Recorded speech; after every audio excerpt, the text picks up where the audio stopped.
So we started off talking a little bit about well, you were talking about setting up the cameras and stuff, and you were saying that maybe sometimes you're not you want the more flattering angles, things like that. And as a photographer, how do you deal with that with what do you call it, your subject? Yeah, the person you're taking the picture of, who might not be feeling Right. themselves that day. Yeah. How do you any tips, any secrets, anything you can throw my way? I think that like the biggest thing is to have somebody so much in like an element of their own that they don't even realize the camera's there. Right. Because for me, at least, I like focus a lot about candid, or I focus a lot about, different angles or very moody type lighting and editing, which tends to help, this is not in your case, because that would be really weird if you had all moody videoed for your podcast. But it is important to have people that feel like that you're just capturing a still moment in their life versus a posed moment that continues and continues and continues to happen. And it's like you feel so defeated. I've had people who, I hope you don't, but you could scroll back way farder in my Instagram from like early days. Here, yeah, I guess you're going to. Anyway, I brought it up. I'm not gonna do, but I brought it upon myself. But like the early ones, I like very posed, very much like not. Yeah, a lot of families. And like a lot of this is like still even, I would say after the fact, I stopped posing everybody and everything. These are fun. Yeah, these are like candid in the moment. And like you got to build up to that. Right. And you have to, you just have to like prompt people in a way that that they're being themselves, and also just letting things happen. Like there's so many families like, well, what do you want us to do next? I'm like, I just want you to be you. And then they are surprised when an hour has gone by versus like sometimes you feel like the hour is the longest hour of your life when you're, being photographed, because you're like, do this now, this. Like I have, and like I'm not the photographer for everybody. I know that for sure. But if you want somebody to like capture you in your element and like feel like you're putting moments on your wall that feel like a moment in time versus like, posed pretty, whatever. Then that's me. But I remember I always had my first communion picture up in my parents' house, and it's like that guy was like, "Don't move, stay there." Like it was like one of the most traumatic things I remember as a kid. It was like more traumatic than the ceremony, because that guy was like, "Kneel down, look at that leaf. Yeah. You're not looking at that leaf on that tree." Like, and then put the fear in your eyes. Yeah, exactly. Yeah, that's probably what he's trying to. He's trying to capture the fear of God in that picture. That's exactly right. Yeah, that is very funny. I didn't think about that. Wow, now he's an artist to me now. Oh, now wow, I get crazy. it. You really opened my eyes to it. Yeah, you're welcome. Yeah, so I think and if you have, that's a great example of like a toddler being you have to work around them. They are not. Yeah. I don't care how many bluey or, baby shark things that you bring to a shoot. Like they are not going to look at you for every picture. So you just have to get them in what they're doing. And to me, so I've known this family right here, like across these three. So Amanda, I went to high school with her. Okay. And I took her maternity photos. Oh, wow. And I did their family photos. I've done, I think, another set of family photos for them. And maternity's as she's pregnant. Like she's pregnant. Yeah. Okay. Yeah. I was just like, wait, just making sure. It's like of the belly, the progression for sure. And so, Colton, who's their oldest son, but their only son here. I just am like, let him do him, and we'll work around it. Because, or else you're just like making him out to be somebody that he's not. And in my opinion, like you want to showcase who your kids are in that moment. And if you want to pose perfect family portrait, that is not me. I will not give that to you. It's almost impossible. Like someone's either going to look super disinterested or someone's going to look like be too cool for school, especially when you have anybody that's over the age of 12. From 12 to 16, they are so not want to be there. It's crazy. Oh, but wow. Yeah, dude, there was a huge family photo shoot that I did, and some of the kids, I was like, hey, just do this for your grandma. Like, just just do it for her. I'm like, you don't have to do it for anybody else. You don't have to do this for your mom. Do it for your grandma. Exactly. Like, I literally know you don't want to be here, but please just do it for your grandma. That's good. Yeah. Good. You got to make that connection. That's all those things that, you learn through doing. Right. I mean, Yeah. and I How long have you been also doing the sorry. oh, yeah, I've been doing it since I was 19, so, Okay. like, 8 years. All right. Yeah. Yeah. Well, and I mean professionally. I, like, opened up my business and, like, when I was 19, Oh and then wow. Okay. So you definitely been taking pictures before then. So yeah, for sure. a lifetime, some might say. Yes, some might say. Yeah, so, Damn, 19, you're opening your own business. Just so people know, Ashley Chapa. What would you say your title is at Comedy Works? I recently got promoted to general Oh manager. well, Yes, congratulations, thank general you. manager at the Yes. Comedy Thank you, Works Wendy. downtown. Yes. Yeah. Yep. Is it like an umbrella thing for the South Club as well, or is it So, one like could of you go there and start bossing people around at the South Club? I probably, but I used to go back and forth a lot, just helping out.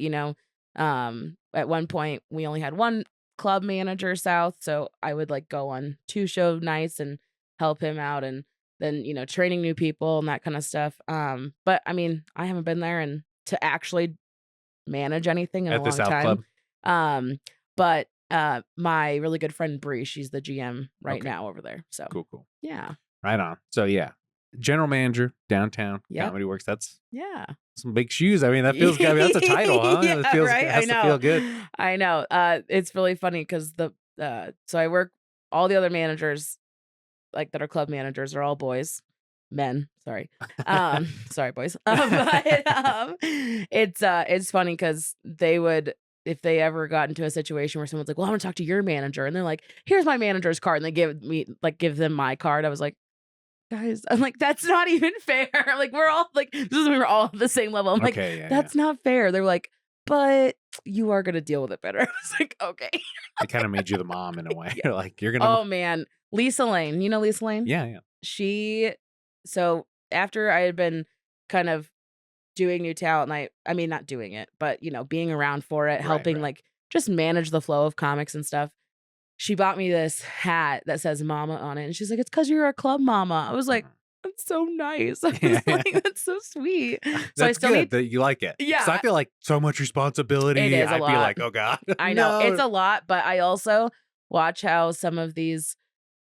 I mean, you know how new talent night is. They're goofy. They're silly. They don't know Yeah. what they're getting themselves into. To be All honest, the comics sometimes, and stuff. yeah. Yeah. I mean, sometimes it just happens. I mean, and it's also if you haven't been to the club, but like of it, it feels like this very, at least from what I have heard from other people, it feels like this very intimidating, like experience to go into like legendary comedy works. And if you Yeah. haven't stepped foot in there before your newbie set, I could understand how you'd just be like running around lost because it's Could be overwhelming. it You've only heard about yeah, it on podcasts and they talk about it as one of the best clubs in the world. right, and, like, It's watching clips and stuff. daunting. Right, and so it, sometimes they're goofy, they don't know what they're doing, and they don't know where to go, and they don't know where to Oh be yeah. and everything, so Definitely been there that's for why I sure. do my announcement downstairs almost every week and just, "Hey, comics, I'm Ashley, if you don't get on from standby, you can hang out and watch the show. If you do get on, you can order from the bar, you can hang out in the green room, whatever, and, love ya, and, we'll see you next week or whatever, Yeah. I So, do appreciate that because I the last couple times I've been going back to Comedy Works for the new talent night stuff. I mean that wasn't a thing back then. I mean right, back when I started, no one was really wrangling the right. young comics, so there was just a lot of people wandering around doing Yeah, whatever, and then it would reach a boiling point. That's when like Wendy or whoever would make a thing on a mad thing on Facebook, or and then Roger or whoever would have right. to like really lay down the hammer. But it's like I do appreciate taking the reins on that and like Yeah. kind of I mean, I directing feel traffic like in a way. and I say this, like, about the staff or anything, like, always tell them why. Like, Right. because if you tell them why, then they really like, they're making an active choice not to, like, go along with the mission or, whatever. Like, if you tell somebody why you need to do something, why we are doing something, Right. they're more likely to go along with it, or at least to understand it and go along with it, Communication. Right. So, I mean, like, and two, like, we want them to stay. Like, we want them to stay and watch their peers. I think it's a very powerful thing to watch other people in the scene come up with you and see what they're doing. And even if, because sometimes people have bad habits, we all know this, in any industry, it's not just comics, but seeing, oh, I don't like that. I need to focus. Am I doing that? Maybe I shouldn't do Oh, that. Or I love that. How can I do that? And it doesn't even have to be joke writing. I mean, I'm not a comic, but there's things that I see on stage and I'm like, man, I wish I could, bottle up what like this specific thing and like sell it to comics because it's so Okay. good or whatever, Yeah, right? that's great. Because sometimes it's stage presence. Oh Sometimes yeah. it's how you start your set or end your set or the pauses in between it. I mean, those are things that I notice just as like a layman's person. Um, and some of those things are so powerful for the audience to connect with you that there are some times, and we see it all the time. You're like, I got 4 minutes. I'm using every single second of 4 minutes. I'm not stopping for you Yeah, guys to yeah. laugh. I'm going to say 4 minutes worth of material. And I'm like, all right. Like, I mean, if you don't want laughs, then I guess that's fine. Yeah, it is a constant battle with the the newbies or people going up on Comedy Works just for the new talent night stuff. A lot of it's just like it's such a Right, buildup, 3 right. months or whatever, however long you're waiting in between sets. Yeah. A buildup of like, I got to get my stuff, and then when you get up there, you're boom, boom, boom, boom, boom, boom, boom, trying to Right. mow them down with jokes. Yeah. Well, and I think Yeah. it's hard too because obviously, new talent night, it can be a gamble on a crowd no matter what, right? It doesn't matter if all the comics invite their friends and family or nobody invites their friends and family. There's still gonna be people there, but you don't know what the crowd's gonna be like. Yeah, But like if someone's coming to a new talent night, generally they're like, yeah, I'm interested in new comedy. And they maybe haven't been to open mics, maybe they have, but like they're willing to give people a try. Like for the most part, That's good to know. I would say like 95% of the crowd, they're like willing to give They're people a open-hearted. shot. Exactly. Yeah, okay. And I think that sometimes that willingness and also the little extra how the room is too. I mean, the laughs just rumble through the room. But if you're not prepared for that, like for the laughs and for like the longer pauses, you are going to like step on your laughs. Mhm. And so I see that a lot of like people Oh, just trying to get through, and it's like, you know what? Even if you I know that like 4 minutes is like a huge deal to somebody who started out with 2 and who got moved up from 3. But if you do 3 minutes worth of material and get a minute's worth of laughs, which is probably not possible, but in theory, Yeah. you are going to feel so much better about your set, even if you get off early. Like it's not like Janae's there being like, well, you got off 15 seconds early. Like you suck. Like that's not at all what's happening. Mhm. It's just, like let the crowd react to you, even if it's groans, even if it's dark humor and you're getting groans or whatever it is, like let them react. Like that's what comedy's about, Mm.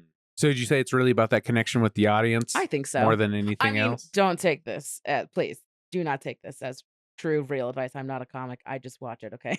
But Yeah. You're just, the general manager at the club. And I mean, listen, I said to somebody, I'm like, just a layman's person. They're like, yeah, you're like a pro layman's person. Yeah, you It's said like, layman's, and I didn't agree with it either. I was like, there has to be a different, because you're in it. You're in Yeah, it. You're right. professional working in the comedy industry. adjacent, layman's, but kind of. Yeah, we can. We'll work on that for the rest. Yeah. For the business card. We'll come up with better. Comedy consultant, comedy that's adjacent, closer, that's for layman's. sure. I'm just kidding. Yeah. Do not consult me, please. Oh my gosh. That's probably. Are you getting You people can. coming? You Well, I can talk to appreciate me. that. I did. Yeah. It's intimidating. I feel like you came in. I'm like, wow, this lady's really taking charge. She's doing her thing. There's been a big turnover since COVID, since Deacon's passing, all these things. There's been a lot of. Or were you around in the I was Deacon not around era? for Deacon. I feel like I know so much of him because Wendy has taught me so much about him, and Roger and Elliot. Such a big presence. Yeah, in the club. I think Deacon haunts the club. Oh wow! I just want to say, Wendy has told me she like goes, in a good way. Yeah, I think in a good way, but I think he likes to fuck around, because sometimes things will happen. And Wendy said that when that would happen and she was at the club, she's like, Deacon, oh wow, come on. Oh, and so now when stuff happens, I'll be like, Deacon, and then it won't happen again. Wow. I'm like, okay. Jesus. Yeah. I'm like, well, I just hope it's Deacon and not any other. I don't think it's not evil spirits, but I'm like, man, dude. I feel like every time new faces happens and I'm like, do you know about Deacon's ball sack? I feel like that makes him happy and deters him away from haunting that me is for a a joke. while. I think he would like. Yeah. I think he really likes it. Yeah. Yeah. We could give a little more context to that to the listener. No, Deacon's let's not ball sack. at all. You know what? For the New Faces contest, you just draw out of a Crown Royal sack that has little 8-ball or cue balls. Yes, mini cue balls, like pool from, balls. Pool balls, yeah. Yeah. And and that's the number you go up out in for the contest. And so I you like pull 8, to you go up 8. I like think to something keep like all that. 15 balls in there because I think it's funny, and there's only 12 comics, or Ah. round 2 is 11. But, and so I'm like, "If you pull anything over 12, you pull again." So they're just, like, shaking, like, "Oh, I got 14." I'm like, "Gotta go again." "Oh, I got 13." I'm like, "You gotta go again." So you like playing with them a little bit. It's You like a so little, fun. It can't be too easy. No, I get you. I I mean, get you. come on. Yeah. Especially with the whole $20 thing too. It's like they're like freaking out. They're like, "I gotta go across the street." I'm like, "You will be okay." I'm like, Right, "It is right. all right." $20 to go do the contest just for the listener. It is just for me. I'm just kidding. Yeah, I mean, what they do with it is, I mean, Yeah. unknown. But you Yeah. got to give them $20 The if you prizes want to are be in only the contest. 60, 40, and 20. So sorry. No, just kidding. Don't know what happened to the other 3,000 of it, but Yeah. So the contest, you win $1,000 if you win. you win The New Faces 1500. contest. Jeez, you win 1,500 for first place, Oh, okay. 1,000 for second place, Oh, okay. and 500 for third place. So yeah, it's a good chunk of change. Yeah, seriously. Yeah, yeah. And too, I mean, like, I think, the credit. I mean, Eland Stribling hosted last night for Greg Fitzsimmons downtown. And they, when he Reached out to well, Greg, wouldn't be on the pod. yeah, sorry. I do. I've listened to a lot of his stuff, Sunday Papers, his podcast, stuff like that. Yeah. And he so Eland hosted the first show, and then Mike Hammock hosted the second show. So they flip flopped, like, their the 10-minute spot or 7-minute spot. And Eland had Mike, like, won the New Faces contest last year. Like, it's a credit, for a lot of people. Oh yeah, for sure. know? Yeah, it's definitely a badge of honor. It's something, Uh-huh. feather in your cap kind of a thing. That's a really long way to say that you can use it as a credit. I don't know. Like, No, why? it makes The sense to whole me. story. Yeah, the content. How long have you been at Comedy Works now?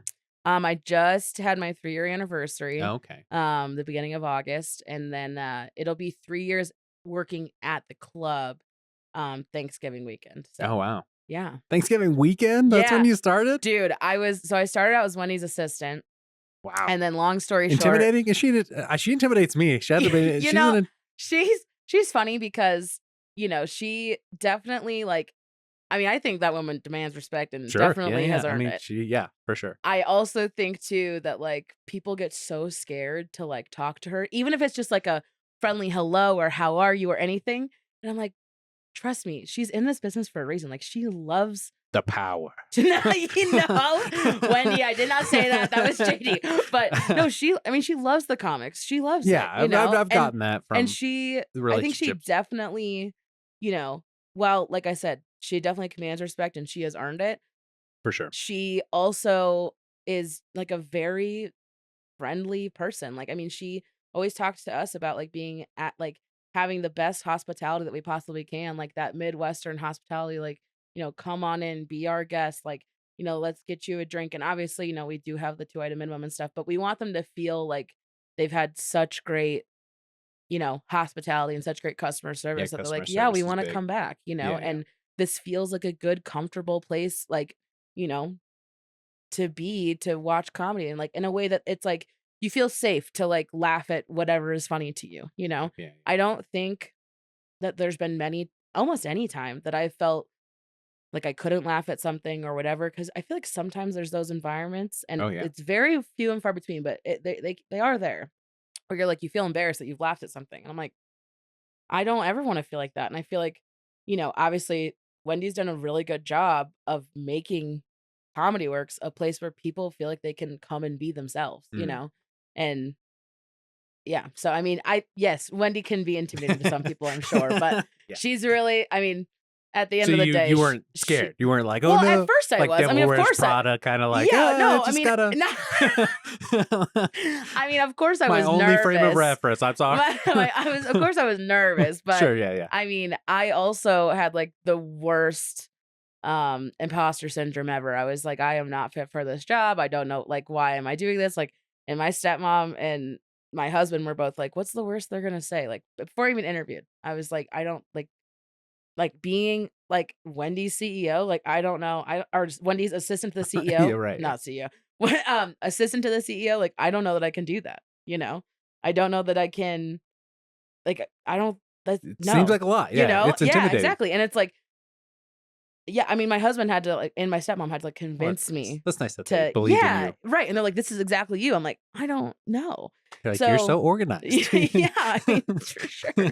Yeah, you should see my desk right now. Not so organized, but at the end of every week, it gets organized Hey, again. well, there you go. That's good. That's more than most people do. Right. But yeah, I mean, I even like getting into it and like doing it for a month and whatever, I still did not feel qualified. And I still didn't feel like I knew what I was doing. But I also knew that I was, in my heart of hearts, I knew I was trying to do my best. Uh-huh. And like, I really tried to do whatever I could to help Wendy and whatever, she needed. I mean, there was lots of things that, I learned to do her way so that it was easier like for her. Mhm, mhm. And um yeah, I mean, just at one point we had like some club managers leave, and like long story short, I was at home quarantined with my husband because he had COVID. And then, you know, Wendy called me up and basically she was like, so, think about it, but like, do you want to be a club manager or whatever? And I was like, yeah, of course. She goes, well, think about it, talk to your husband about it. You know, they don't have to make any decisions right now, but so yeah. And then Yeah. I started Thanksgiving weekend and closed the first time on my own, like almost a month later for Josh, like 2 sold out Josh Blue shows. So it was it was fast. It was Yeah, a fast. lot of But yeah. now I feel like I've got like I know what I'm doing for the most part. Sometimes I don't, That's but good. Some people never get there. yeah. I mean, I feel like it's a good mentality to always feel like you're learning, but I feel like I have the Yeah, basics you're down at confident least, in what you're doing, Yeah. Yeah.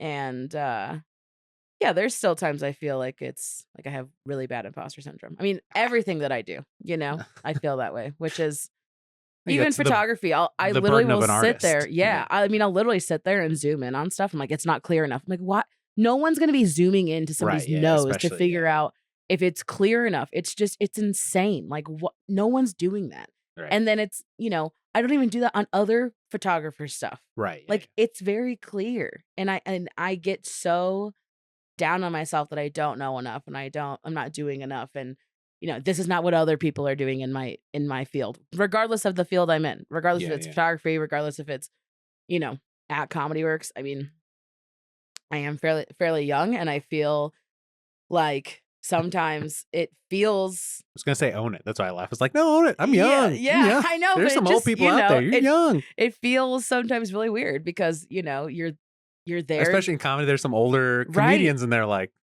oh, I know, they could be a Yeah. little more Oh, man. I mean, not many comedians have said it like, "Wow, you're a baby," but, like, sometimes I get oh that of like, dang. "Well, how old are you?" And everyone always wants to know, because especially the comics that have been around for a long time, Mhm. they've known a lot of the managers and, I'm like, "Oh, yeah, I'm," at You don't the want to time when say I how old you started, are? I was like, "I'm 24." And they're like, "What?" I'm like, "Yeah."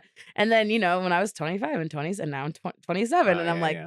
"Yeah, I'm 27." And they're like, "Wow." I'm like, I hope that's a good wow, but No, I think it's okay. it's impressive. I mean, I think it's a testament to your hard work for sure. I appreciate that. Uh, yeah. So, were you just looking at for jobs on Craigslist or something and found the Comedy Works thing? It's not like you were like, No, I want to be in line to be a manager at a comedy no, club. I want to be um, comedy adjacent. no, I was working at a brewery and, Which one? Plenty. oh, Or you don't want I to say don't that's really wanna fine if you didn't say, like to it. be honest, Okay. because they are not open anymore, and it Mm. was a really sad closing Oh, of okay. of how things crumbled, but, Damn. it was in Castle Rock, so if you feel like doing the digging, you can. Oh, So, okay.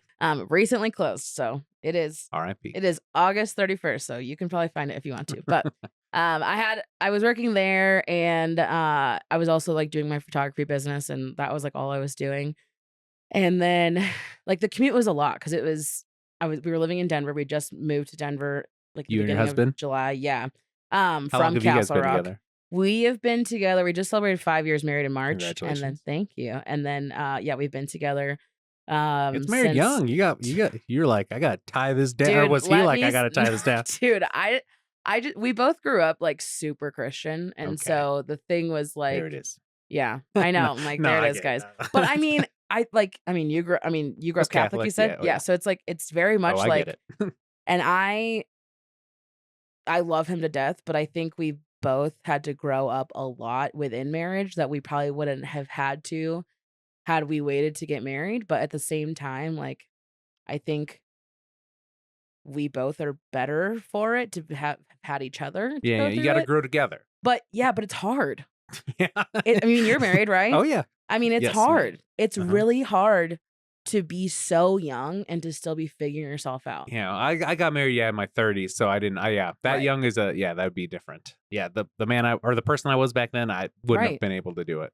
I So, mean, and I still am like, I mean, we're not like he's 3 years older than me, but I mean, now it's like nothing, but it still wasn't much before, but it's just you're so young and you still don't know who you are. You think you do, and then every year it changes, and then yeah. you don't know what you want, but then you do know what you want, but then the world hits you and real life problems hit you, and then you do know what you want, and things change so much. I mean, sometimes Yeah. I look back at myself and I'm like, who the hell was I? It's crazy.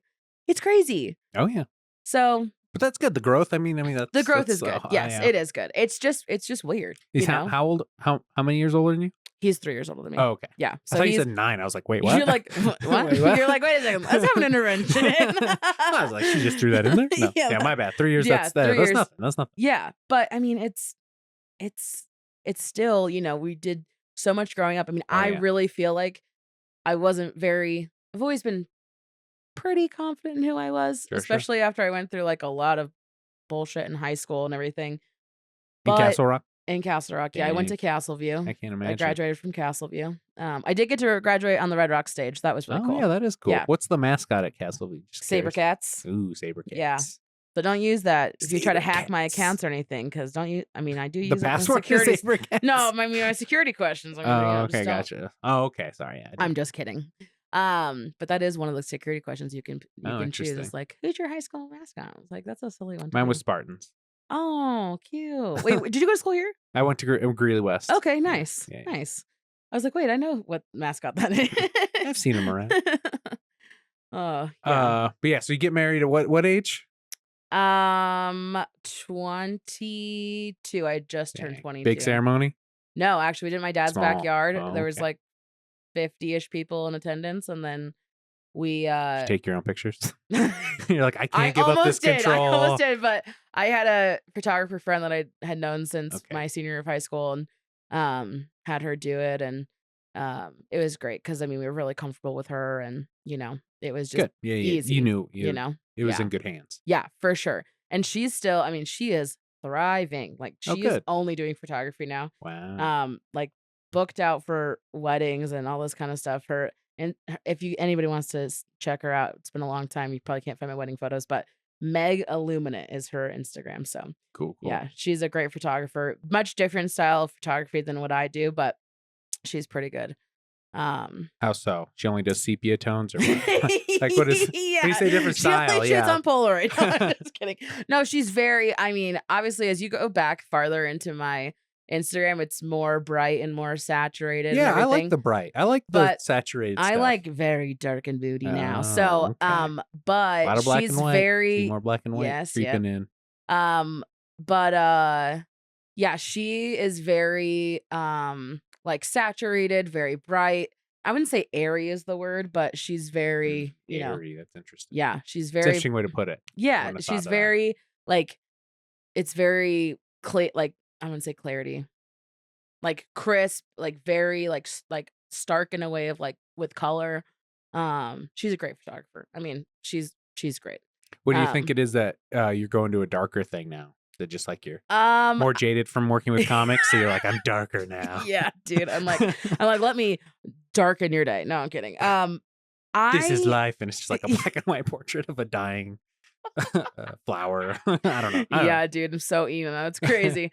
I think what it is I had always tried to edit the way I am now, but I just didn't think anybody was gonna want that. Or shoot the way I am now, but I Okay, think anybody okay. was gonna want it. I mean, like I don't think that these are bad photos, like the ones that are No, like these are in the great. past. But I mean, as you go up, you can definitely see things getting slightly darker, slightly moodier. Halloween theme. Yeah, right. Well, Exactly. It's the season, but yeah. But I mean, it is like Okay, you yeah, scroll yeah. A through little and bit things are darker dark and yeah. and like more contrast Ooh, of yeah, light. yeah. Yeah. Oh, okay. Let me tell you a story about these ones. These ones. So these were taken during the pandemic. And during the pandemic, there was a lot of things that a lot of creatives, and I'm sure you experienced this too, that no one has ever done before. You would never dream of it normally, but because it was the pandemic, somebody thought of it and we started doing it. These 3 photos were from a virtual shoot that I did with an iPhone. Crazy. So there was an app, and I do not remember what it's called right now, but there was an app where you were logged in on your phone as the photographer, and they were logged in on their phone as the client. And you could basically, you were controlling like the camera from your phone, and you could like adjust like saturation and contrast and all this stuff from the app. And so what we did was, and like we learned about this. Remember Clubhouse too? Did you ever do Clubhouse? Oh, yeah. Dude, now I don't even know what the hell's going on in that app. It's awful. But like as I Is tried it, like, to go back on or something, or it's just like nothing. It's just like nobody's doing anything anymore. Like everybody that was on it before is not on it. It's just it's weird now. it was weird. I mean, even when It it still came, was weird. Yeah, Yeah. it felt like, I mean, like what a flash in the pan. dude. I mean, and also it was great for a really long time, especially for creatives, I feel, because nobody had anything to do. And so what was the only thing you were going to do? Learn? I guess so. Yeah, I mean, So we just learned from each other. I mean, there's people that I had followed on Instagram, photographers like that I had admired for years, that I got to personally talk to okay, cool. and like have a relationship with because of Clubhouse. Okay, yeah. It was crazy. Yeah, because I was always like, what's the appeal of the Clubhouse thing? Because I was like, if I can mostly listen to like, I like podcasts. So I'm Right. like, I could listen to somebody talk about this on a podcast. Right. But I guess that direct connection is But something I that was very I liked valuable. it because it was like an interactive podcast almost. Yeah, you know? for sure. That makes And sense. then again, things went downhill after the world got back to Is normal. it But really like 4chan or something? Or what is it all just alt right now? all it is just like, yeah, people talking about politics. And I'm like, Well, this is crazy. But yeah, so anyway, we met on Clubhouse and everyone was talking about these virtual shoots and stuff that they were doing. And Rachel's also a photographer in Minnesota. And so we were like, you want to try this out? So we did. And both of us used like a can of beans basically, and used a rubber band and put our phones facing like with this camera facing out, right? And we brought it around like our houses. And she's like, okay, like I would be like, okay, Rachel, put it here, like put it on your windowsill. That's that right picture. And then I was like, Rachel, do you have a stool? Put that in front, like put it in front of you, but you sit against that cabinet so we can get the light on, by your face. And then this one, it was the opposite counter, but light was still coming in from her right side. Mm-hmm. And the Shutter app, that's what it's called. Shot virtually through the Shutter app. Yeah. And then I just edited them quickly in Lightroom, and then, but why a bean can? because when you like, think about it like with like a water bottle too, it's gonna stay flat. So it's not gonna fall over. You're gonna get like a very head-on shot. Nothing's gonna be tipping. Like if you were to set up your phone against a ledge, it's usually gonna be like tilted this way, right? Yeah. So yeah, that's why the bean can. Yeah. Yep. Let's see, these are the practical things we need to learn. We're all learning. Yeah. So but I mean, haven't done it since the pandemic, but did it with a handful of photographers. Yeah. And seems like there's a kind of a community that you've really cultivated. Yeah, with and these I mean it's kind of sad, to be honest, because like I don't talk to those people as much anymore. Yeah. But like we're all on each other's like close friends Instagram stories. You're looking at each other's pictures and stuff. There's still a community there. Yeah, feels good. But it definitely feels like very distant, and it's like a little bit sad because they kept me creative through the pandemic. That's nice. And it was community's important. Community's really important. Yeah, I mean, the pandemic was like, and I know like we're so far past it, but at the same time, it does not feel like it. Sure. Yeah. We're still like in it, Yeah. But it just, I don't know.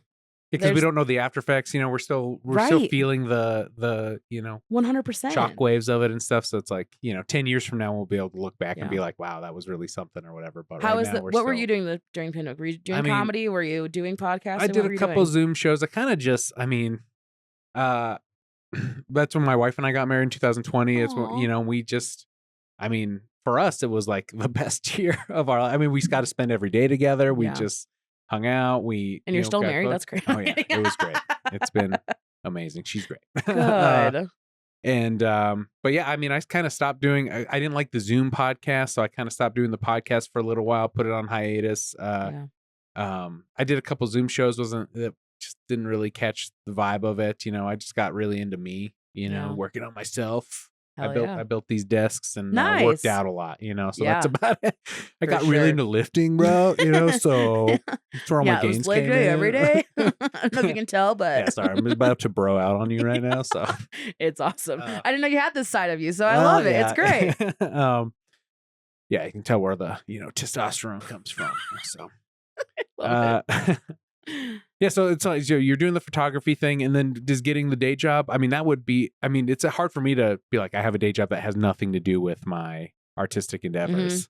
Yeah, the past Did that feel 3 years, I did maybe like 3 shoots a year or 4 shoots a year, if that. Wow. And so it was really hard. And when you're learning something new, it's hard to like incorporate the other things. And I'm like just now starting to get back to it. Like I have a full schedule in September for like with shoots and stuff. And which is great. I'm really thankful for it. And especially because like I'm trying to get back into it. Like it's something that I love so much. Mhm. And but yeah, it was really hard. I mean, I basically like barely worked on my photography for the couple- last 3 years? yeah. I mean, it has to be too because you're going into work for the CEO of Comedy Right. Works. You're going to be her assistant. You gotta dedicate most of your time to that, right? Yeah. And I mean, it was different because I hadn't had like a quote unquote 9 to 5 for a long time. Even before the pandemic, the reason why I started working at the brewery was because I was working at a gym, Nice. before, All right, getting your gains. and I mean, it was all times of day because sometimes I'd be there for the early classes. Sometimes I would be there for the later Yeah. classes. Sometimes it would be like a work from home if it was like nothing was going on or there was only like a class or 2 or something. So, I mean, that even wasn't really a 9 to 5, but it was not It takes up a lot of time. evening, right? Yeah. Yeah. And too, especially when it's like a new gym and stuff, any new business, when you're relying on like clients to sales, like all you're doing is like leads. And it's really, I mean, you're on the phone, you're sending emails, you're going to networking events, everything. So you were hustling already. So it's like you're already running to get into this job Yeah. with Wendy. So that's Yeah. I mean, that was when did the pandemic start? March 2020. So yeah, we closed the gym in May of 2020. And then I worked for the brewery for about 2 years, I think, because I started. Well, no. What year is it? It's 2024. 2024.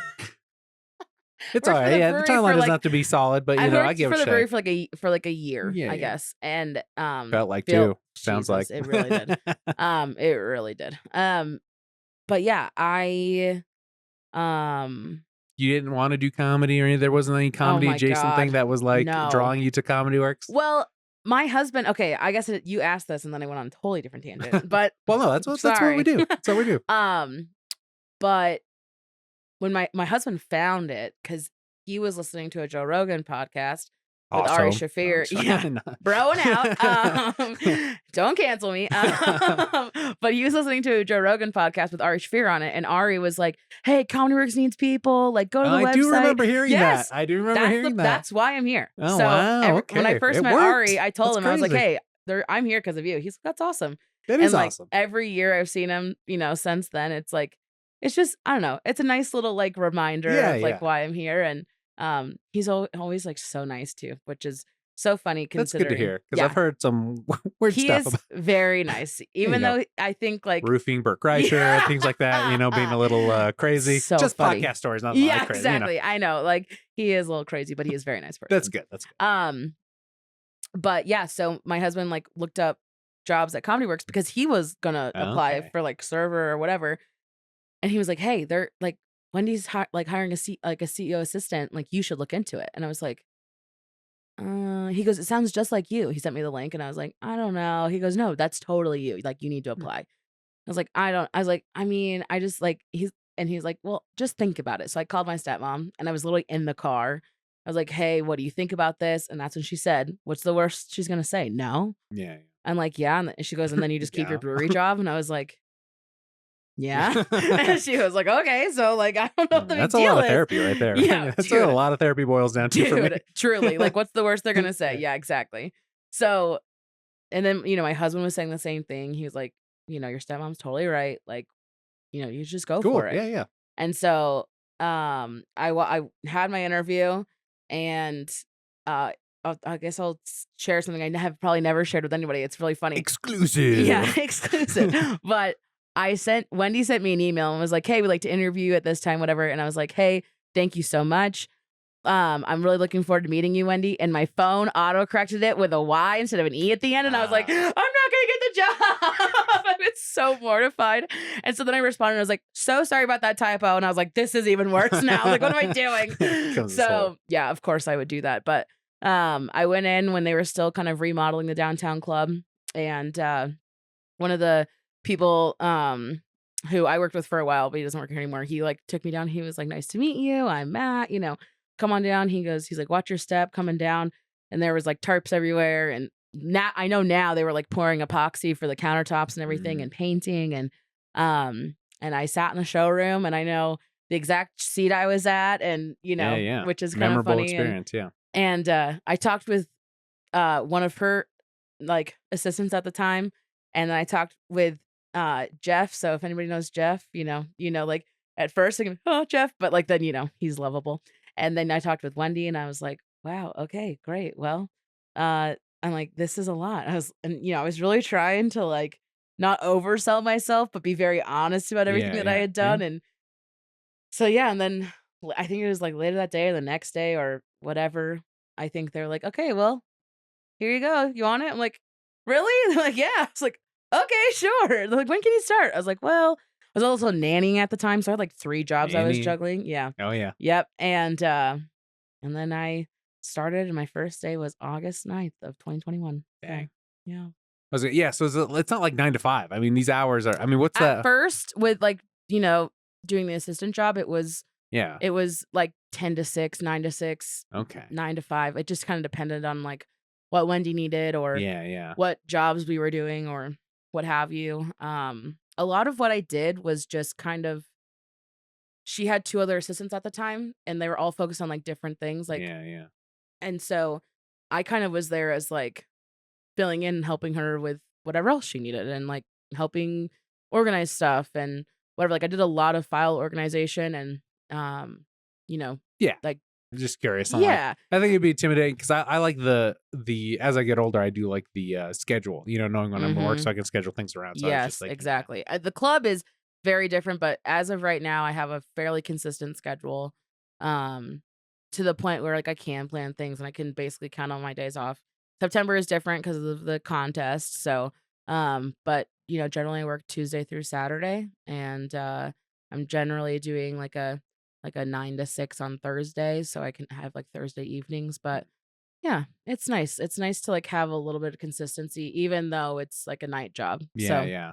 yeah. Your husband's hours, are they complimentary, or is it hard to make He time? also works in like venues, so it is we kind of have a similar schedule, but his is a lot more sporadic because it's not, you know, he works at any venue you can think of around town. He's, Okay. working like, with them. So it's yeah, it's all over the place. Industry couple, you're doing it. Yeah, now he just started these jobs, and I mean it's good, it's great. I mean I think it's a lot easier for us to like feel like we're on the same page because Sure, yeah. we're going through similar experiences like dealing with people and just being on like a venue, like being on the venue side of things versus whatever else is definitely, it's a very specific experience, where they're not there to see you, but you have to manage the experience for them to see what they're seeing, so Yeah. it's it's interesting. Yeah, you're talking about dealing with people. I mean, especially dealing with comics. I mean, how's that been? Do you think that was something you've had to work up to? I mean, you think you already had a pretty good customer service attitude, things like Yeah. that, good communication, but it's a different breed. It's for a sure. different breed, and I think over the couple years, the few years I've been here, I've definitely been more confident in communicating and knowing what needs to be And communicated just cutting and through some bullshit. checking in. Yeah, for sure. I mean, I used to really kind of dance around issues. Like and not a good way. Like, I mean, I was like tripping over myself. So now I feel like it's much more straightforward. And, sometimes like meeting new comics, like especially new headliners, can be a little bit difficult because you never know how New they're going to headliners. respond. Yeah, that has to be But, interesting.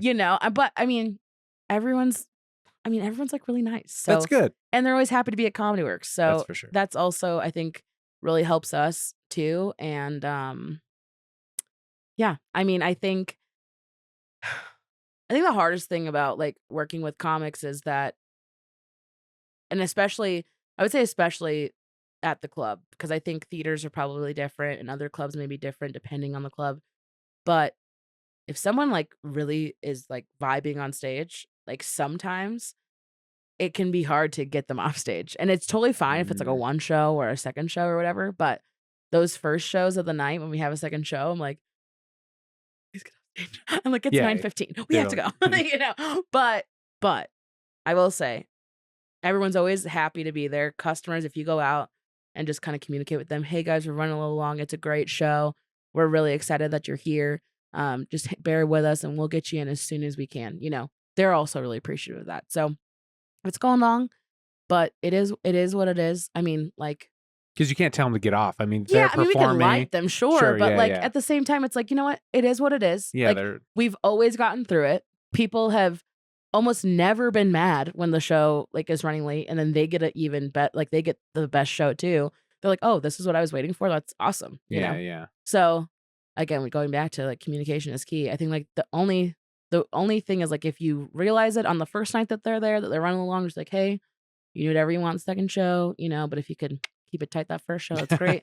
But sometimes it doesn't happen, and that's okay. Shit happens. And do you usually have like a little powwow with them before? Like, if we've seen it like on like a one show night, like them go a little bit long, just chat with them like, hey, is it okay if we keep it pretty tight? And then usually they're like, business what stuff. Time do you want us to get off stage, or what time do you want me to get off stage? And I'm like, by this time would be great. And like, awesome, I can do that. Yeah, Perfect. Thank you so much. All that jazz. I mean, no one has ever been upset. Like nobody. Sure. So yeah, they're there. A customer or a worker. Yeah, it makes sense. And I mean, and they're like, whatever you want, and like that's like, and I'm like, well, like we'll do whatever the club wants. I'm like, well, that's very nice, Yeah. But and it's just those little things of communication, and then on that second show they go long, and that's great. I mean, those second show people, they've waited a little bit longer. They definitely like, are reaping what they've sowed in a sense of like waiting so long, or so long, but waiting longer. They're working their way up. Yeah. The ladder. Right. Yeah, it's so funny to hear your well, not funny, but it's interesting to hear your perspective on like professional comics who are going into work the club. Where my only perspective on the club is like new talent night going in, so it's like my whole like realm. I'm like, no, new comics. How do you deal with that? And you're like, no, professionals come in and you fucking tell them what to do. Well, I guess new comics. I think the hard part about new comics, and especially the egos. Yeah, but I think the harder part, not like it's not like it's really bad, but the harder part about working with newer comics, local comics, is that there sometimes tends to be like this sense of like, it's great that like when people get comfortable, because that's what should happen, and they should feel comfortable on stage, and they should feel like they can work that stage like it's their own for that 4 or 5 minutes, whatever. But sometimes it's like, there's a sense of professionalism you still have to have, and just because you're here often doesn't mean that like you can't be like you shouldn't be professional. Right. And I think, showing up on time and, being where you're supposed to be when you say you're going to be there, like all that kind of stuff is really important, And I mean, the rules haven't changed. They haven't changed since I've been there, Standby, non-new talent night, it's done by 7. If you're not checked in by 7, you're not getting on the show. New faces, if you're not checked in, by doors, which is 6:30 at downtown, then you're not going to be on the show. Pull from standby, all this stuff. This has never changed. And so, I think like treating it like it's a shift that you're going into, like it's a normal job, is really important. I mean, it's a lot more creative and it's a lot more on your own terms in sense of what you're going to do on stage, but it's not any different. Like you should treat it like a job, treat it like the job that you want, because there's some people I'm like, if you're just going to mess around and you're not going to treat it like what it's for you to work up and hopefully do this as your main job one day, then I don't think you're gonna get very far. Right. That's my opinion. Sure. No, yeah. Any These are all my opinions, by the way. Sure. I just want to throw that out there that like this is not the opinion of Comedy Works, this is my opinion. As a what were we saying? A professional adjacent versus exactly. Professional adjacent might be the the name of the pod. I don't know. Yeah, any through lines you see with like comedians, that like, make it or, do well at the club, or like, is there like a patience? Is there like a willingness to do anything because you did decide, you see certain mannerisms or certain things that people do on stage? Anything that you could speak to that like, hey, this works I see this as a common thread in most successful comedians. This is my experience the last couple of years is that obviously most of the job is like laughs and selling tickets and that stuff. But another big part of it is just being kind off stage and being, every successful comedian that has come through has been super kind to the staff, to, customers after, to other comics on the show. And it's not going to be the case always. I mean, but like, that's just been my experience is like that they're just kind and they are nice to people and they treat other people with respect off stage. And to me, like, you have to work with people. You're going to be in comedy your entire life. Like, there's no sense, like, even if you're a writer, you're still working with people. So like being likable and being able to, that being likable is kind of an intangible for some people. I feel like. For sure. I mean, I Something think I've butted heads with. I think it's very important that you are kind to people. And I mean, like, that's such a preschool, like elementary thing to say, I feel like, but I think that when you're kind to people, like, people want to be around you. So even if, let's just say, you're not selling the best tickets, but you're super kind to people and people have rave reviews about you, just like on stage and off stage and everything in between, then like, you're going to probably be back at that club or be back at that venue because it's like a huge part of things, like, again, venues are already so hard sometimes because, you're trying to look out for the safety of everybody. You're trying to, manage people getting in and, making sure they have a great experience and all this kind of stuff. And, when a comic is kind and they're understanding and all that kind of stuff, it like makes the job so much easier, That's what I think is like when you're super kind, like there are people in the new talent night programs that I'm like, man, I mean, I don't even remember your jokes, but I just remember that you were so kind to me, like all the time. And you like, you're always have a smile on your face, or you're always, saying hello or whatever, I think that can really get people a long way because then you want to be around them. Like you want to see them, even if it's not on stage, you want to see them around, And I think like going back to like the community thing, like most headliners are only in town for, a couple days, but people will always remember how you made them feel. And I think great advice. I think that is ultimately what can make you really successful. And then of course the joke writing, but I mean, I don't have much to say on that. Yeah, the talent thing is baseline. I mean, you got to do that you really have to be talented and then yeah, no, that's so good. Because I know, I mean, I think we should get into it now. I really put my foot in my mouth. Last time I was at Comedy Works for the new faces, or not new faces, new talent night. Yeah. I was you tell it to me straight if I should just never show up there again, if I should just really move to a different scene and just start new. But so I would be set Comedy Works, so I get I should get, in my mind, I did get 4 minutes. Okay. See, I'm already nervous. No, because I know I'm in the wrong here. I guess we should just preface that. Right. I just want to say too, I would not show up if I didn't think that you were sincere when you were like, "I'm so sorry." Yeah, thank you. Okay. Listen, that was a purely business transaction. It is okay. It is all right. Cool. Yeah, because I mean, there's such a buildup to Comedy Works, so it's like if I felt wrong. That was my whole thing, and I was like, I got to stand up for myself. It's a long history. I think. Always people in the thank you for understanding that. I mean, that gets you get it. That does feel good. But yeah, so I thought I put my timer on right before I got on stage and put it off to the side, and I got on, did my jokes, thought and I was getting some laughs, so that was good, so I thought, and I got cut off early, the mic cuts off at 4 minutes, or they might give you a little bit of a grace period there, depending. And well, maybe you should describe that just for the list so they know. So when you're a B set, or what are the sets and how much time you get? What's the So on New Talent Night, which this is not like, this is information you can even find on the New Talent Night website. So when you start off a newbie set, you get 2 minutes. Everybody on New Talent Night gets a 30-second light. Unless you're the pro at the end, then obviously you choose what you want to do. But everybody gets a 30-second light. Newbie set is 2 minutes. C set is 3 minutes, which you automatically go to after you do your newbie set. Which wasn't always the case. Oh, really? Oh, wait, after the newbie set? Yeah. Oh, because I stayed at a C set for a long time. Okay, Under yeah. Deacons, So C, yes, exactly. Sorry, you go immediately to the C set after the Yeah. newbie set, which is 3 minutes. And then at the New Talent Night coordinator's discretion, which is Janae Bures. yes, at and this moment, you get friend of the to you move on to a B set, and that's basically like what Janae has said. And again, this is information that you'll even get from Janae if you show up to New Talent Night. But are you getting laughs? Do we want to? Is it good enough? Like, you want to see another minute? Then great. Then you go to a B set. Consistently funny, that kind of stuff. Yeah. It's not. You sounded just like Janae when you said it. You even embodied her. Yeah. It took you over, dude. I spent so much time with her now. Yeah. So then you move to a B set, and B set is 4 minutes. Yeah. And you still light it at 30 seconds. And then when you were almost famous or a pro, when you're on New Talent Night, you get 5. And that's that. Yeah. Yeah. So I was ready for my 4 minutes. I put my recorder on.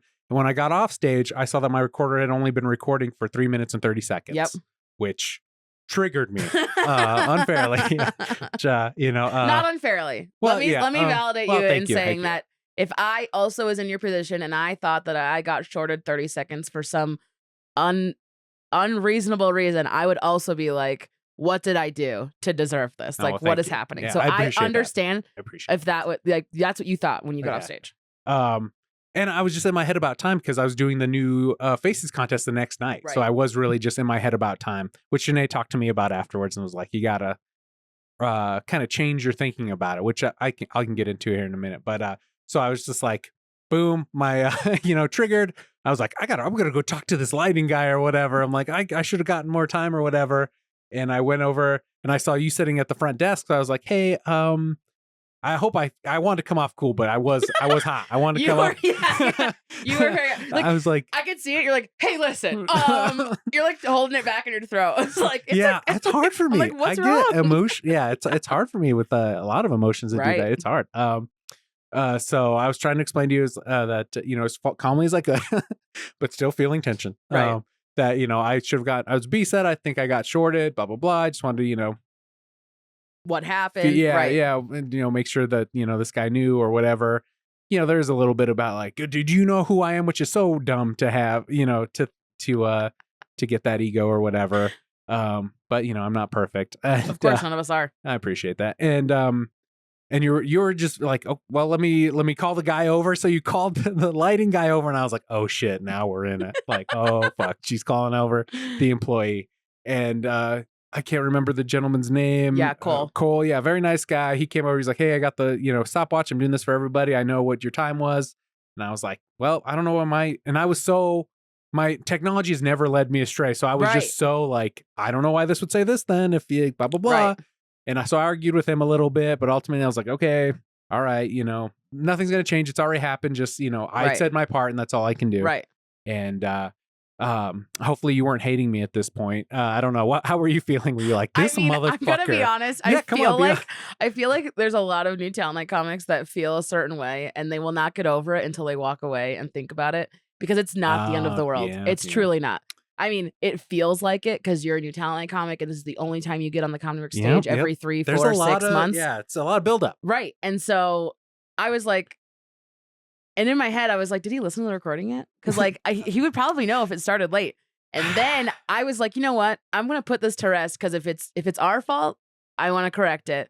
And if JD has no idea what he's talking about, I also want him to know. Yeah, we have cameras, obviously we're like filming stuff. Yeah. So I pulled up the timestamp, like from the time you got on stage, like your name was called until the time you got off stage. I think it was like 4:03 or something like that, right? 4 minutes and 3 seconds. And I was like, did you listen to the recording? No.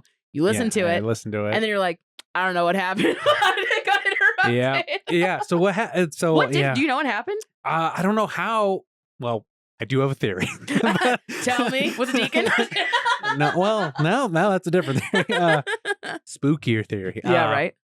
But yeah, so I argued with that guy. He went back to the booth to do his job, and very embarrassed that I got an employee called out and It's basically alright. told him he wasn't good at his job.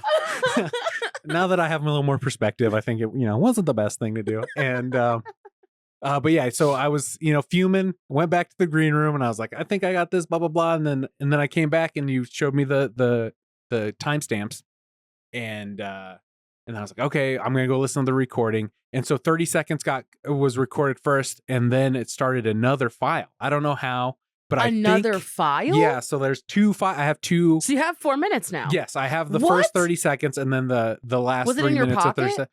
No, I put it down on the one of the tables right next to the stage. Oh my God. That's how I've always done. I just leave Right. it there, so I'm not fucking So with what's your anything on theory? stage.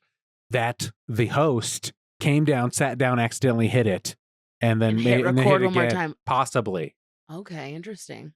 Wow. Okay, that's crazy because I really thought you just lost 30 seconds. Like what you said initially was like maybe I got a phone call or whatever. Yeah, that's what I thought. Yeah, and that was the I only didn't think thing we I ever could got think to of. the end of it. So Yeah, I was yeah. like, well, we'll figure it Again, out I'm just throwing sometime. out wild accusations. It was the host. And actually, there are people out to get me. A ghost, whether it's a ghost or the host. Yeah, honestly, I think we should chalk it up to Deacon because that's pretty funny if it is. Yeah, well, he would have. I could see him wanting to humble me in a way. Yeah, No, I mean, not in a bad way, but that's he's a teacher, if nothing else. Very true. And, yes. So yeah, so I mean, it gave me the opportunity to come and do, for us to do this. So Yeah. ultimately, I think Everything hopefully it's happens for the a best. reason. Yeah. So then, so you're after we talked about the recording, you're like, "Have you listened to it?" And I was like, "No, I should fucking listen to it." So I did listen to it. Did start 30 seconds late. Immediate embarrassment, just shame, falling a building falling over me, and I was like, I just got to apologize. So that's all I can do. Have I ruined my reputation at the? Because I mean, like that's the whole thing. Is like you try to be kind, to be nice, build a reputation. I mean, ultimately, it only takes one bad interaction, Yeah. So I was like, oh fuck, I just ruined everything. And then my contest is tomorrow. And then I was kind of like, so I apologized to you. Mhm. You're like, it's fine, it's cool, and I'm like, I don't know. Does she think it's fine? I don't know. Part of me was always like, I know I've done, service jobs before where I was a manager or whatever. And I was like, I would never be like, yeah, my employee was in the wrong or anything. So I was always like, she's on his side, of course, so I was, I was just built up, Yeah, so, of course. so I was like, I would have been like, if I were you, I would have been like, fuck me. So, No. I appreciate that. I think here's the thing. I always try to look for the hard evidence first before we start getting very logical. Well, let's just say I try, but sometimes I let my emotions get the best of me too. But I think it happens to all of us, too. And it's like, you've worked so hard to be where you're at. And from your perspective, I can totally understand. I mean, too, you're coming off stage, seeing that your recording is only at 3 minutes and 30 whatever seconds, and you're like, what the heck? Like, I have been a B set for how long? A while. A while. So it's like, why is this happening now? You know? Yeah. And it was said B on the paper and everything like that, obviously. And Cole's been doing it a long time, doing new talent night and stuff. My bad, Cole, again. Very sorry. He's all right. Yeah, but I was going to say, and then I was like trolling the back area trying to find him again so I could say I was sorry, but I felt like I was like I was like, maybe he sees me and he thinks I'm like going to try and jump him or something. Like, because there's some crazy characters, that could, so I was like, maybe he was dodging me, but I was just trying to find him to apologize. And that's funny. Yeah, does he hate me? No, Have you he guys doesn't talked hate about you. it? Okay. Honestly, here again, everybody's talking about. Because at the end of the I was waiting around for Janae at the end of the notes, and she was like, immediately she goes, I heard you were petty about your time. I was like, damn it, is that what's going around? Here's the thing. I always tell her about what's going on because I feel like she should be aware if something is going to hit her from left field. Okay, about a new talent night comic or something. I feel like she should know so she's not like, that's just a communication thing. That's very professional. I like that. And then I also have been trying to like stand in on notes and stuff so that like if there is something like a club question or something like that, that like Janae doesn't feel like she has to be like, well, let's talk to Ashley. Like I can just be right there, whatever. And sometimes there are things like there's questions. I mean, because it's essentially like a brand new set of people every week. It's not necessarily like they're not brand new to the club, but they might something might be Yeah, said yeah. that someone has a question about or whatever. So I try to be Yeah, you're nearby. there for answers and stuff. And so, Yeah. any of the listeners who haven't done it knows at the new talent night, they give notes at the end of Mhm. the last Last newbie newbie set. set. Mhm. Yeah, so it could help you, cannot you take what you want, things Yep. like that. So, Yeah, I mean, I just figured too, with new faces being the next day, I was like, I it'll be thought you were there fine. because that's the first time I've seen a manager be there. So I was like, Oh yeah, I'm like kind of, I wouldn't say running the contest in a sense of like whatever, but I'm just administratively running the contest.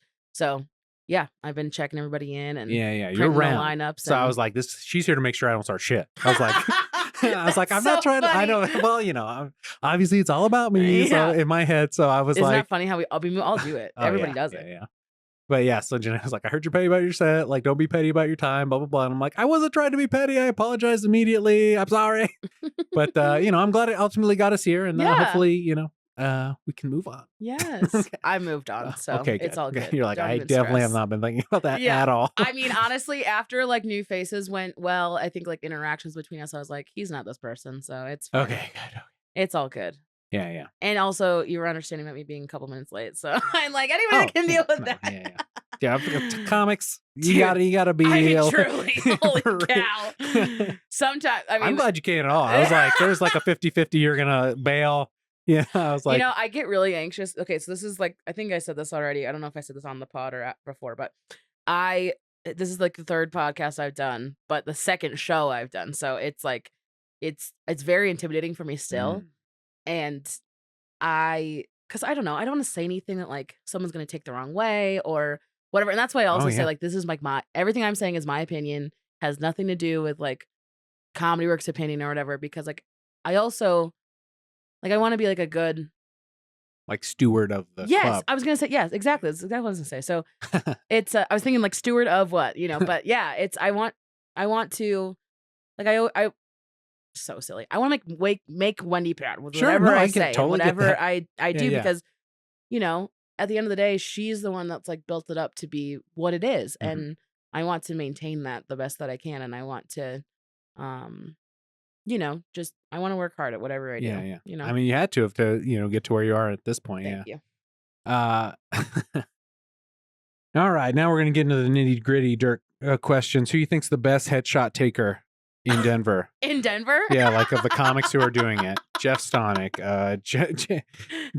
Jared Chandler. Who else is? I mean, I feel like a lot of comics do find their way to a camera at a certain point. Everybody tries it out for a little while. It's all like, Yeah, kind of funny.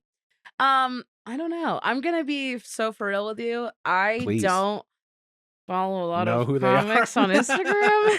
No, I mean that would drive you crazy. I mean that would have to be so hard.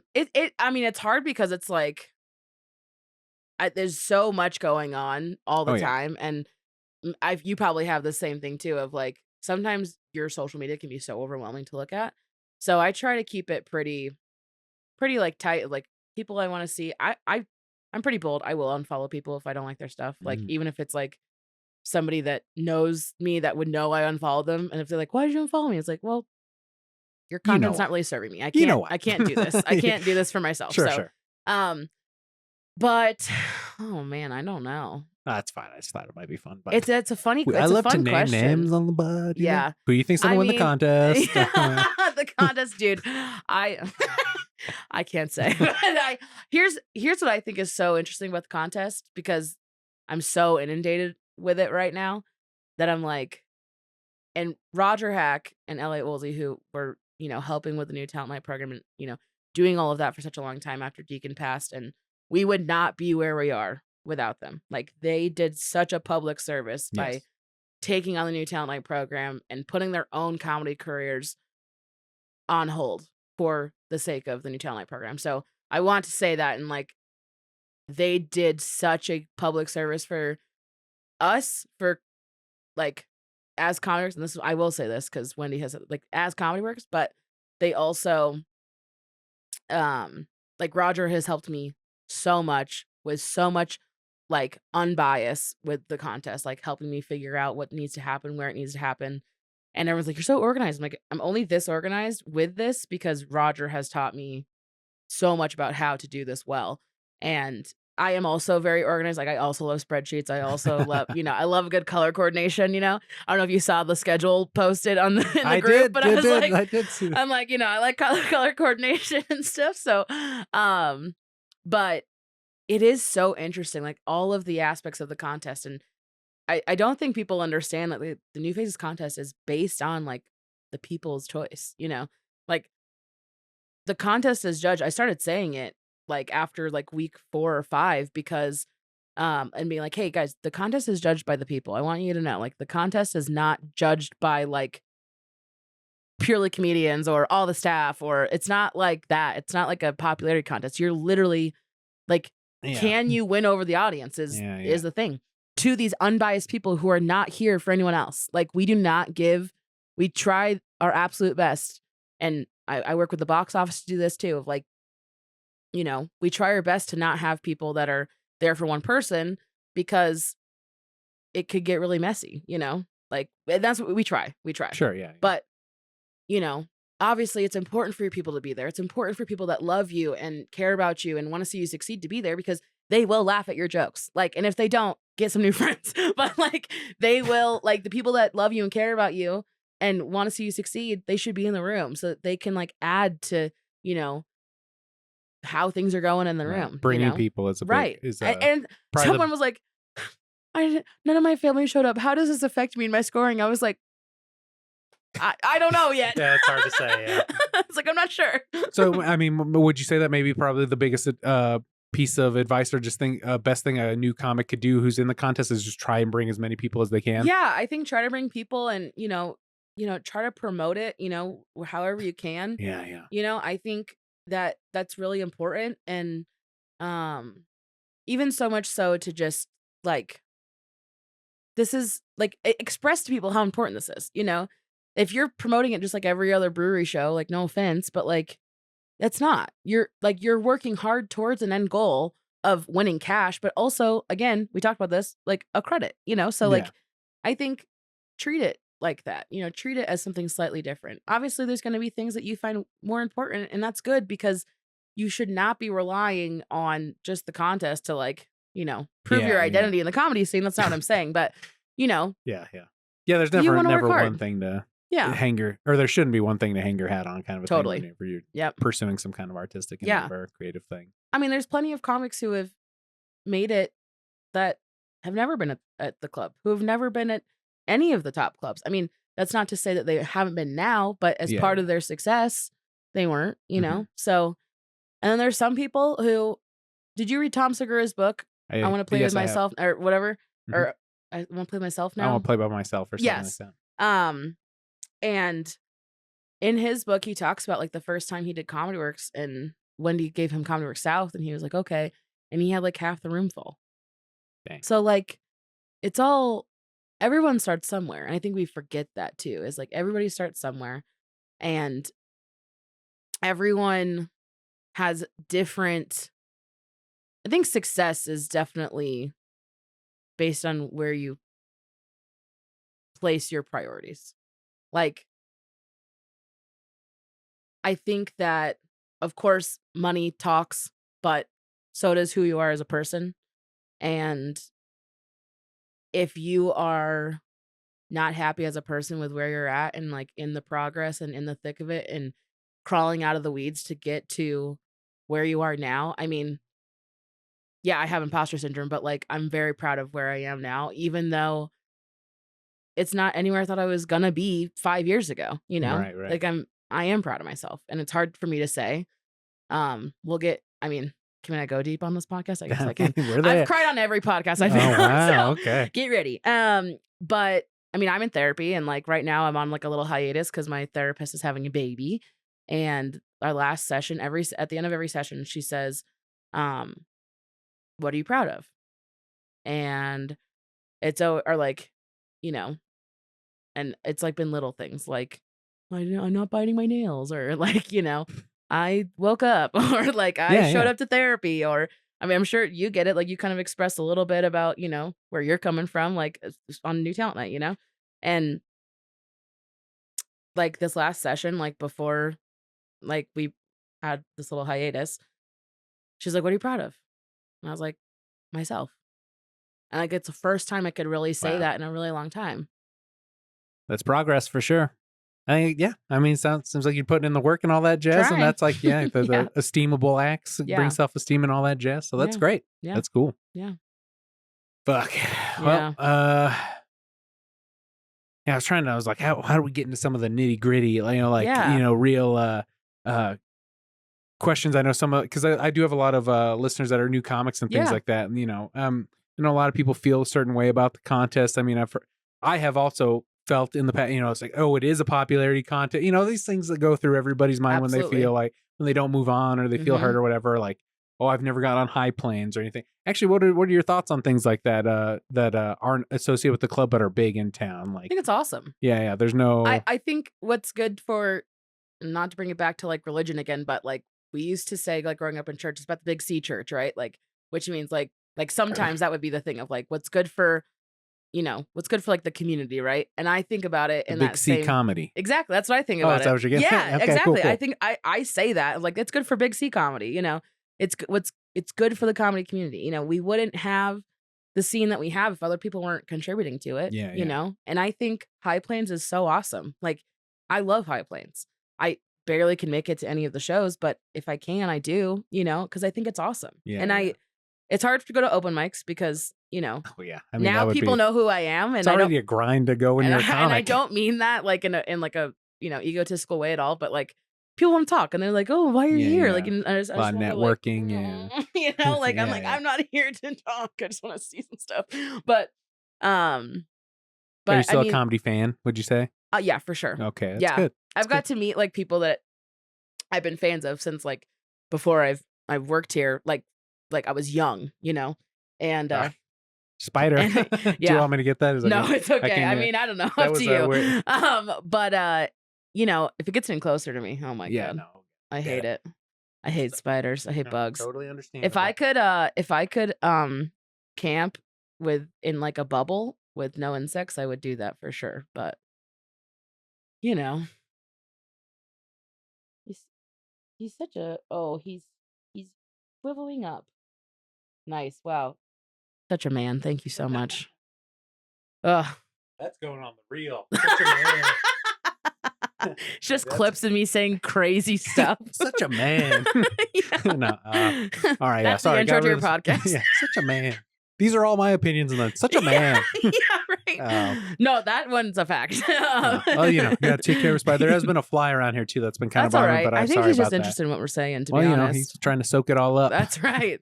High Plains, what we were talking about. Well, it has to be intimidating coming into the scene. There's so many comics. There's so Yes. many people doing things, and everybody's, like, oh, I've got a show that's been going on for so long, and blah blah blah. That's hard, right? Yeah. I do, I love seeing, people being consistent with the stuff that they run and the stuff that they host, and they're proud of it. I think it's awesome. And I think those things, like, they are run on a consistent basis, and it's cool to even see since I've started. People have started shows and then have progressed, and now it's in like a bigger venue than it was before. Like, that's awesome. That's what it should be. Like, yeah. And there are times, and it's not often, and I would say it's not even more than 10%. But sometimes there are comics that will say things, local comics that will say things like, well, there's just not enough. Like, I just can't get on anything. I'm like, if you can't get on anything, then you are, no offense, you're really not trying, because there are so many open mics in this town. And go to coloradocomedy.com if you need somewhere to look. Please don't send DMs to us, but there are places. But I send people all the time. If someone's brand new, they've never done a set, I think Oren is one of the nicest people who runs an open mic. And Oren B. Yeah. And I always send people to the Irish Rover. Always. Because I think that, like, it's such an important thing to like this. I've never seen this Facebook group, but this is great too. The Colorado comedy scene one. So there's one that's coloradocomedy.com, or yeah, Colorado. Is that what it is? Or it was 5280 comedy. Now it's Colorado. Who runs that, by the way? Had her on the pod. Tanya Sabrina. Okay. Yes.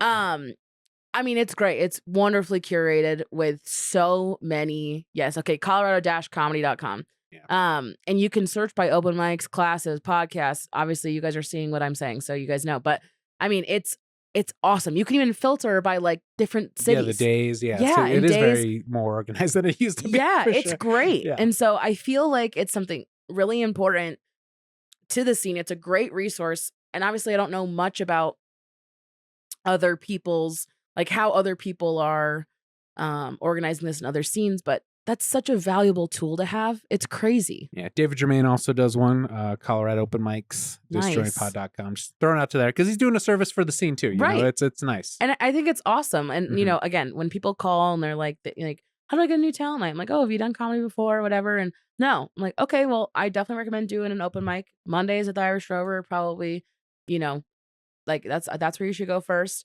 And I know there's other ones, but I have felt like I have heard such positive things. Yeah, yeah. And I've been there. And I feel like Oren does such a good job of staying so humble and so kind and so understanding. Yeah, yeah. And even when he's at the club, he's so nice. He is just there to have a good time.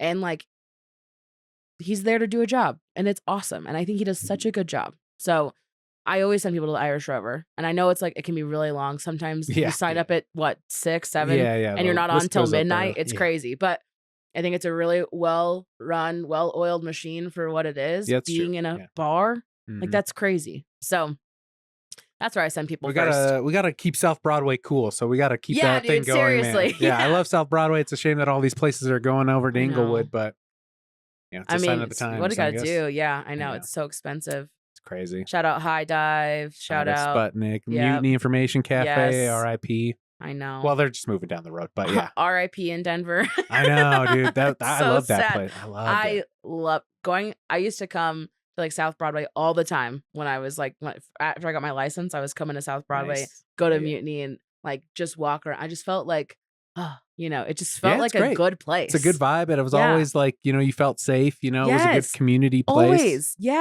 absolutely. The Jim and Matt cultivated such a great vibe there, and I hope they can For sure. continue that at Me the new too. place. I'm sure they will, but you know. Hopefully they'll, put some must in the air so it feels like the same. You know? Yeah, well, they're gonna have air conditioning at the new place, and that's gonna be wow. Yeah, I mean, it might feel too comfortable. Sure. Part of the charm of that place was that you got too hot. You know? I mean, there's something to it. Get a cold coffee, and you're too hot. But That's right. well, thank you so much for taking the time and being on. You know, I know Yeah. you got a heart out here soon. You know, don't want to take up all your time. No, but you're good. You can take up all my time. I don't care. Any last pieces of advice or something you'd say to new comics who are starting or need anything that we just haven't covered? I know you've covered a lot, so Oh man. there's no pressure. Just if Yeah. you know. I don't know. I think, like I just said a couple of things, but like I think, again, people always remember how you made them feel. Yeah, that's a Um, great piece of advice right And there. I think too, I always believe in second chances, and chances I in appreciate general. that.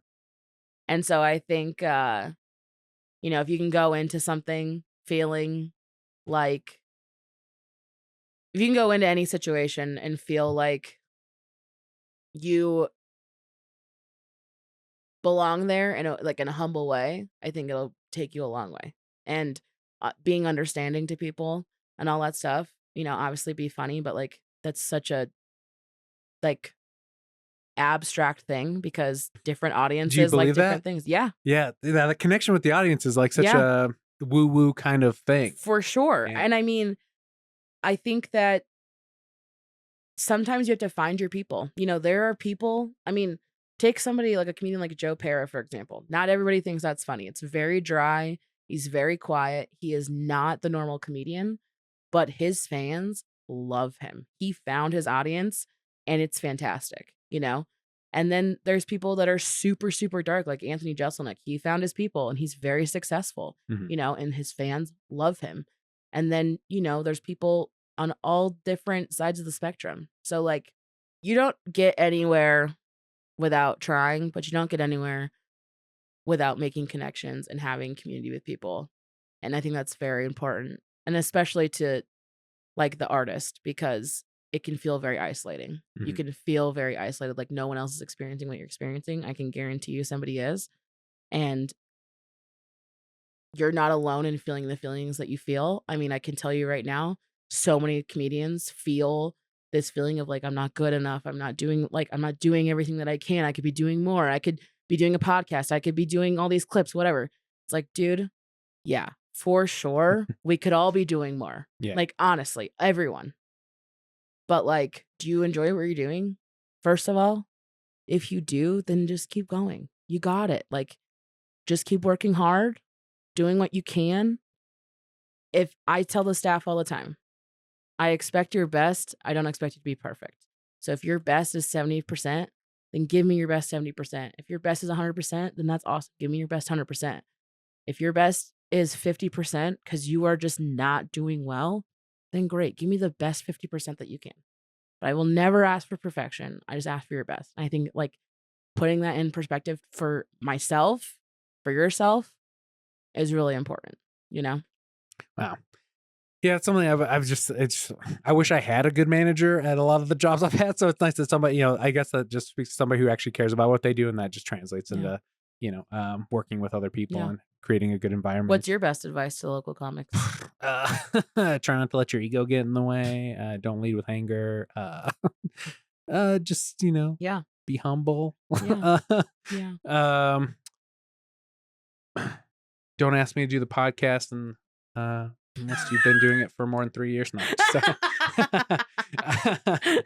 well, I don't know. Well, just something you were saying just reminded me of like clubs, because I've seen, a lot of people are talking about like, oh, TikTokers something I hear Greg Fitzsimmons talk about a lot of it, like, oh, these TikTokers coming into the clubs and like they can't sell tickets or whatever. But you're saying find your audience, so that these TikTokers have found an audience. Yeah. I mean, that's also another version of success, people selling out. But then it's like, do you think, have you noticed or any thoughts about, I don't know, TikTok, but people are saying this about YouTube comedians as well, and I've gone and seen YouTube comedians go on that were supposed to be headlining, it couldn't fill the show, people were leaving, and then like Wendy brought in like 3 like Sam Talent the next time to close out, and like he ended up opening for his show, things like that. So it's like, I don't know. I know. Sorry, that's kind of like, I don't know if that's a bad setup. I'm not trying to talk bad about the club. I think I don't think it has anything to do with the club, to be honest with you. I think it has to do with the trend that we're seeing right now in comedy. Crowd work, you think? Yeah, I think the hard part, because sometimes the funniest stuff ends up being some of the most offensive stuff that people are clipping up and stuff, which is can't do that at the club. No worries. Not at Comedy Works. But at the same time, I think it could be hard because then people, that's what they expect. And so they want to quote unquote add to the show, which in our eyes and in your eyes is heckling. Yeah. And then it can be difficult, and I think too, social media is such a solitary activity, that for the most part, right, that when someone's just scrolling and scrolling and scrolling, and then they come to a show and that's all they know is just that, they haven't even watched a special of somebody. They don't know, unless they've been to comedy shows, like what the etiquette is and all that kind of stuff. Because I think there is something, there's a finesse to it, right? Like of being an audience member. Like you are a part of the show in a sense that if you're a good audience member, it's a great show. Yeah, you're feeding off them, they're feeding off you. Right. But if you're, talking and heckling and, being distracting from the show, then it can sometimes like affect the show in a negative way, And so I think like the hard part with TikTok and all that kind of stuff that has been difficult is when your main audience is those people, sometimes you can see that they're too timid or they're like overly confident in like what they're trying to do as the audience member, and it can be hard. And I think while those comedians, I mean, they're funny, like don't get me wrong. Yeah, they would have gotten there if they didn't have something. But I think that it's hard because people are gaining an audience from places that normally wouldn't gain an audience from. I mean, YouTube is also great, but I think that when somebody goes from being like YouTube sketches, TikTok sketches, whatever, to doing stand-up comedy, it's a different audience and people react differently than when it's a comedian who's working clubs, who's who's posting clips from the stage. They've already been doing the stand-up comedy, but then they gain its audience. It's like a weird Venn diagram of like somewhere in the middle are people who have never been to comedy shows and don't know what to expect and think it's just a party all the time. Which You totally get from social media. Yeah, for sure. And I don't mean that in like a bad way. Like, it's just people don't know, and that's okay. Like, we're there to teach them. We're there to help them understand, you know? And, you know, one of the things, like, if we're ever asking somebody to kind of quiet down or whatever, like, hey, I know you're enjoying the show.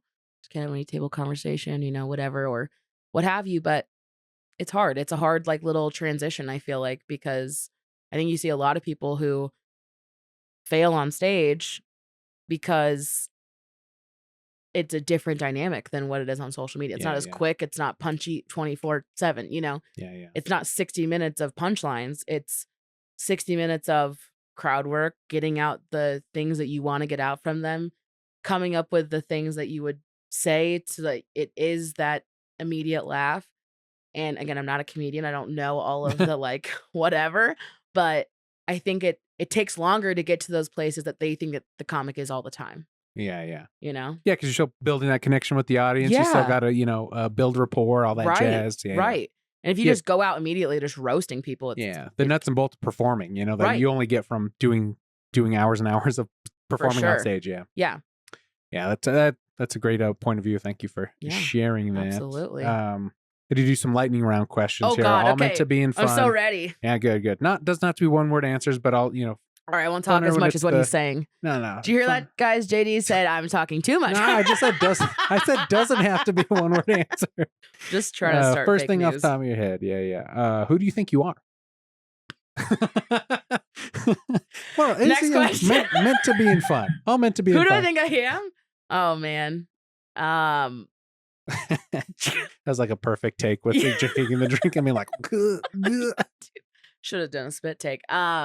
Man, who do I think I am? I think that I am just another person walking around that's trying to find themselves.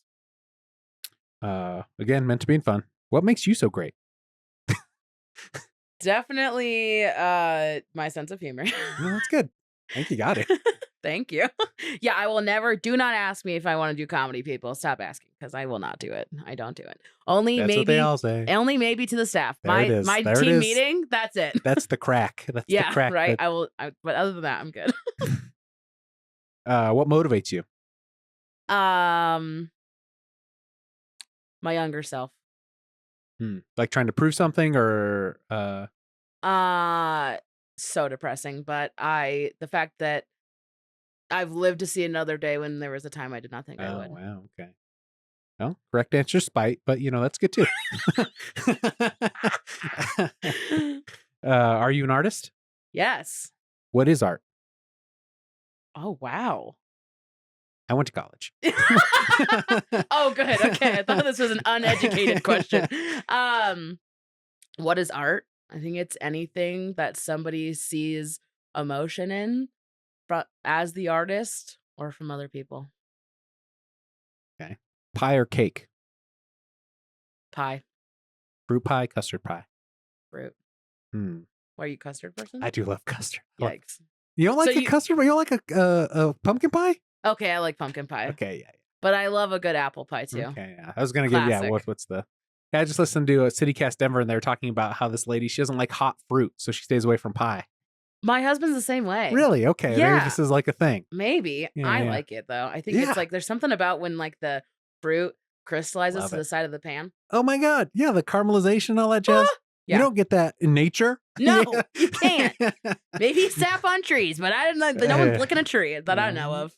Yeah, and then no one's eating it right out of the oven. So at best it's lukewarm fruit. Exactly. With ice cream on top. Yeah, so just tell your husband get over it. Yeah, I'll let him know. Does art imitate life, or does life imitate art? That's a good question. Have you seen Schenectady? No, what is that? Really? No. You call yourself an artist? I'm just kidding. Well, Schenectady is a oh man, I'm forgetting the actor now. Philip Seymour Hoffman is in it. So Schenectady, New York is this movie, and I highly recommend watching this, but you also have to be somewhat mentally okay to watch this, because or else it will really bring you down. But basically the premise, different time. 2008 was such a good, I'm sorry, I would tangent, but 2008 was such a good year for movies. It's insane.